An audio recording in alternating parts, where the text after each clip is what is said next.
Good morning, I'm Kevin Price. Delighted to be with you. Going to spend some time talking to you about you and your business. We've got a lot to talk about, so I think we're going to get right straight into it. We got calling from Sweden, Hampus Jakobsson, and he is with a company called Brisk, and we're really excited about this interview. I've been looking forward to it. We're going to talk about something called anticipatory computing. Brisk is a Salesforce partner, and any listener of this program knows how close I've been to the folks at Salesforce. I've had many C-level execs from Salesforce on the program over the years, and have gone to the annual event in San Francisco many times over the years. I'm a big fan of Salesforce and anyone who helps make Salesforce better. And it looks like Hampus is involved in just doing that and doing just that. Hampus, welcome to the program. Thanks a lot, Kevin. Tell us a little bit about yourself and Brisk. So I'm a founder and entrepreneur who really is in love with processes, actually. I'm really interested in how human interacts with technology and how to make that process better. And what Brisk is trying to do is to suggest what salespeople should do to drive the deals forward. And that's something we just stumbled into, actually, by ourselves having a headache that we just found that salespeople are very sort of gut-feeling driven people. And in the new world of data, there is such an overwhelming and amazing amount of data that you could use, but unfortunately very seldom the salespeople actually benefiting from the data, but they're in fact drowning in it. So that was kind of the seed for the idea. And today we have quite a lot of very, very interesting and prominent customers in the U.S. that we're helping to try to accelerate their sales process.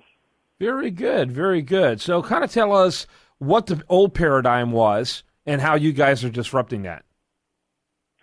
I think that if you look at generally the paradigm of search, if we think about the search in the 1990s, we had like Yahoo, for example, that categorized information. And then in 2000, Google came along and instead you searched because categorizing was too hard because there was too much information. And the problem with searching is that you need to know what you want.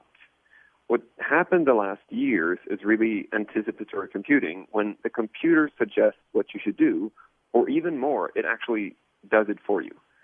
And I think this trend we've seen it a long time, for example, in autocorrecting, when typing text and it autocorrects for you, that is a kind of anticipatory computing.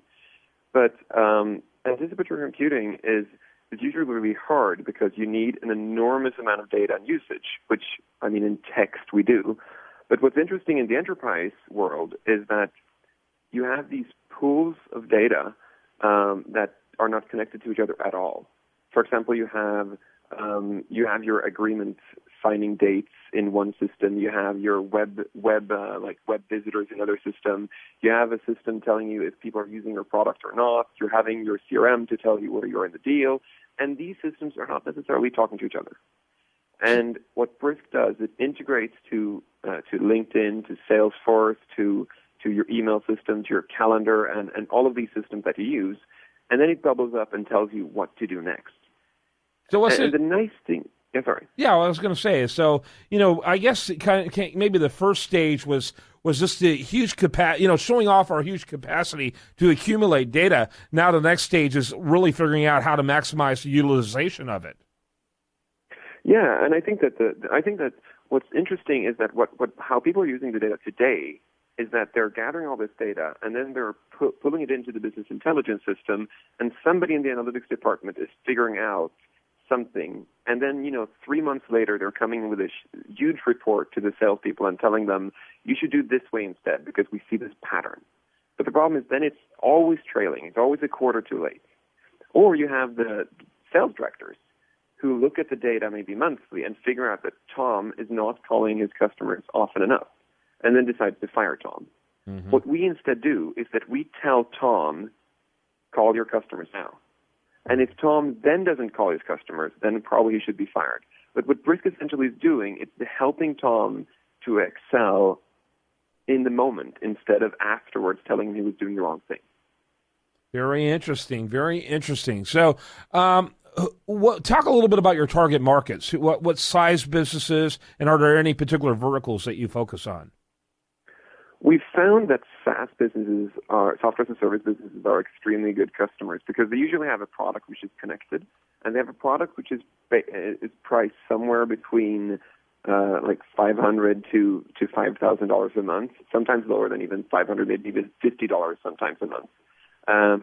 And these companies, they need to have a huge amount of deals going on. And the problem of having a huge amount of deals is that it's very, very hard for the salespeople to keep track of them. If you're a company selling $1 million deals, you might only have one customer to keep track of and remember as a key account manager. Our customers usually they're juggling maybe 20 customers per week or up to even 200 customers per week. And then it's very, very hard for them to remember what to do next, who didn't reply to your email, what agreements have not been signed, who are about to churn, what data needs to be input now. And what Brisk does then is that it, for example, in the case of Tom, it tells to Tom, you have probably forgotten to email CNN after the meeting. And either Tom has actually forgotten to do it and will email the people at CNN, or Tom will say, actually, CNN was a lost opportunity. We didn't win it. And then he should input that into the CRM so that Tom's manager knows that. Mm-hmm. So the interesting effect is that either Tom corrects Brisk and says, you're wrong, but then his manager is really happy for that, or he does what Brisk tells him to, and then he is himself happy for that. And then in turn, of course, his manager later. Yeah, interesting. So are there particular size companies that you have, and what's your target in terms of number of employees? Usually if we meet a company with less than 10 salespeople, I wouldn't call it meaningful because usually they're very nascent in the sales process. We have customers ranging from 20 salespeople to 1,000 salespeople. So somewhere in that range. We have Evernote as customer. We have Hootsuite. We have Intercom. Hootsuite has 200, 250 salespeople and recruit in droves. Evernote have 25-ish. Intercom maybe 15.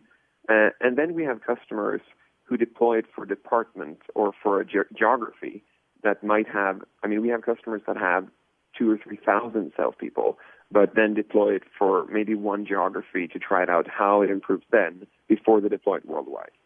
All right. Hampus Jakobsson, he is the CEO of Brisk. That's Brisk. You can learn more about them at www.brisk.io. Thanks so much for being with us. Thanks so much, Kevin. You bet. When we come back, much more for you right here on The Price of Business.